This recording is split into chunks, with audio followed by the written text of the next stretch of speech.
Hola, bienvenido una vez más a nuestro canal Aventuras Físico-Químicas. El día de hoy tenemos como práctica número 3 determinación de la variación de la viscosidad de una solución en función a la concentración del soluto y la temperatura. Para comprender esto, tenemos que entender primero qué es viscosidad.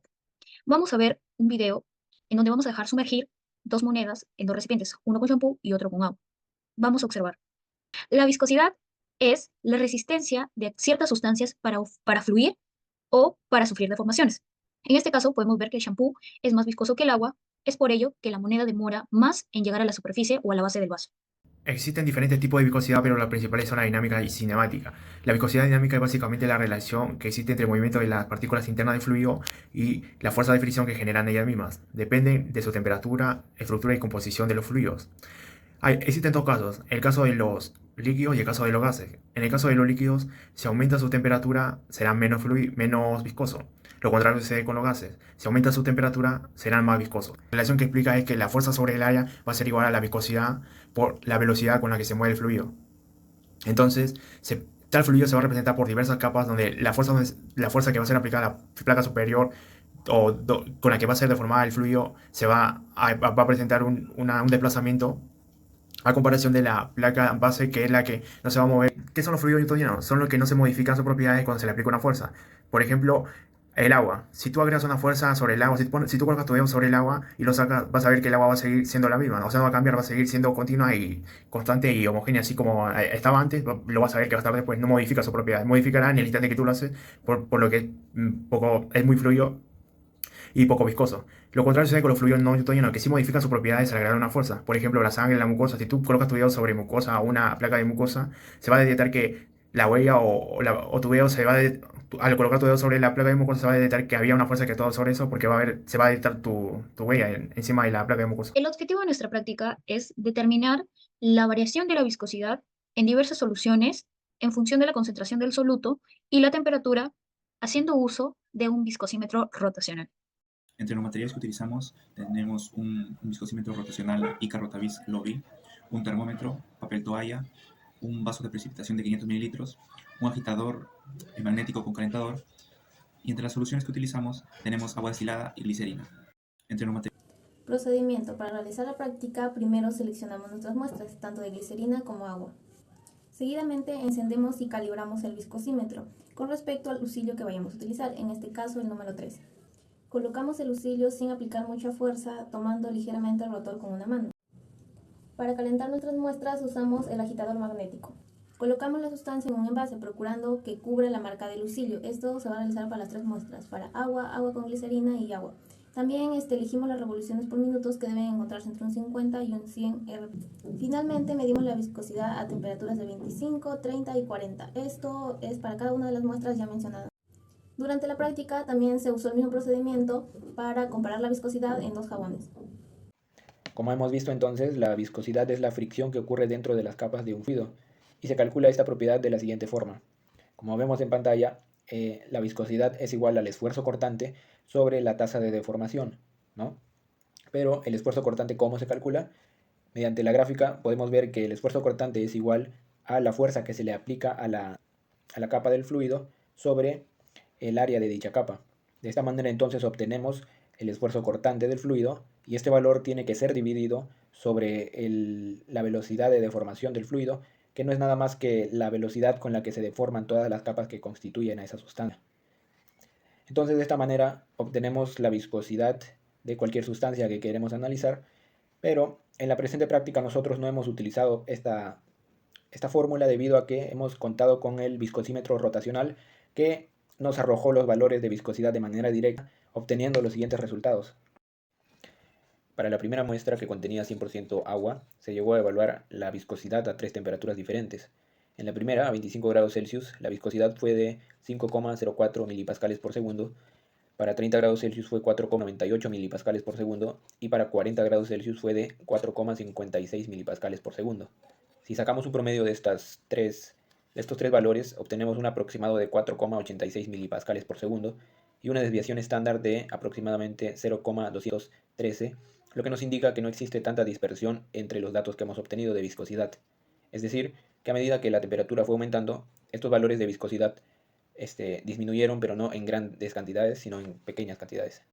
Para esta segunda muestra, en donde el vaso de precipitado ya no contenía 100% agua, sino 50% de agua y el otro 50% de glicerina, también se llegó a evaluar la viscosidad a las mismas temperaturas mencionadas anteriormente.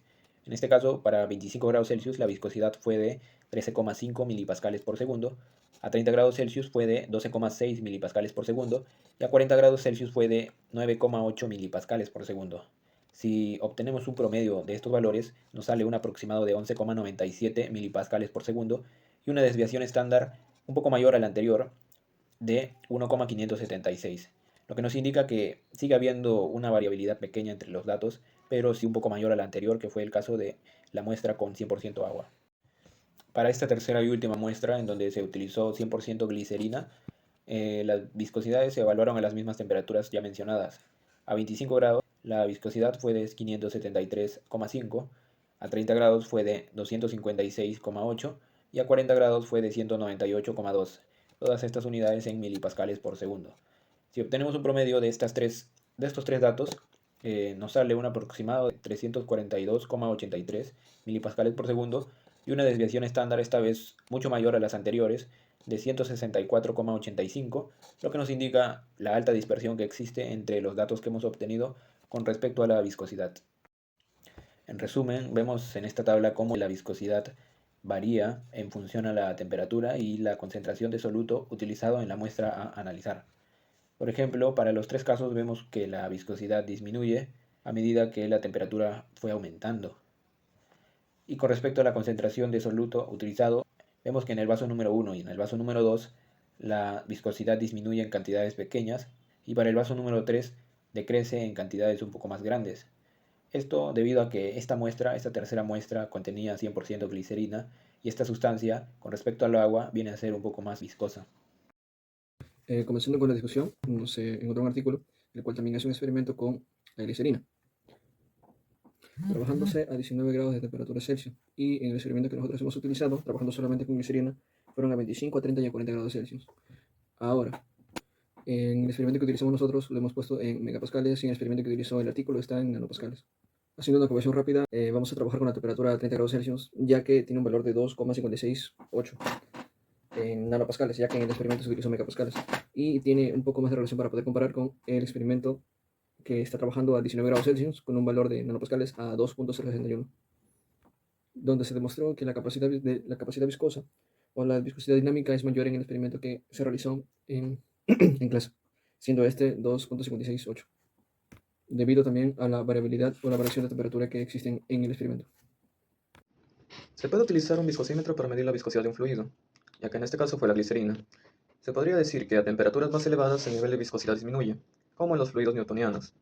La temperatura afecta la viscosidad de la solución a medida que ésta aumenta. La viscosidad de la solución disminuye porque el aumento de la temperatura provoca un aumento de la energía cinética de las moléculas, provocando una fricción entre ellas. En el caso de la industria del chocolate, la fluidez del chocolate determina el grosor de la cobertura y la textura crujiente.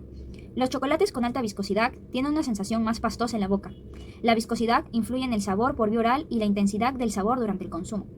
En el caso de la industria de los productos lácteos, esa sensación en la boca cuando se ingiere el producto se evalúa mediante la viscosidad.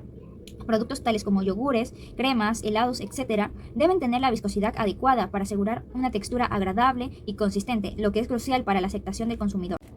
En la industria farmacéutica, la viscosidad es una propiedad crucial que influye en diversos aspectos del procesamiento, la calidad y la administración de los productos. La viscosidad es crucial para la dosificación adecuada y la estabilidad de jarabes y suspensiones, evitando la sedimentación de los ingredientes activos. Industria química. La viscosidad adecuada asegura que la pintura se aplique de manera uniforme, sin goteos ni chorreaduras, ayudando a lograr una capa uniforme en las superficies horizontales y verticales. Se agregan espesantes y modificadores de flujo para ajustar la viscosidad, como son las resinas y los solventes. Los aditivos más comunes incluyen derivados de celulosa, poliuretanos o polímeros acrílicos. Ejemplos de tinturas son las tinturas acrílicas, tinturas arquitectónicas y tinturas automotrices.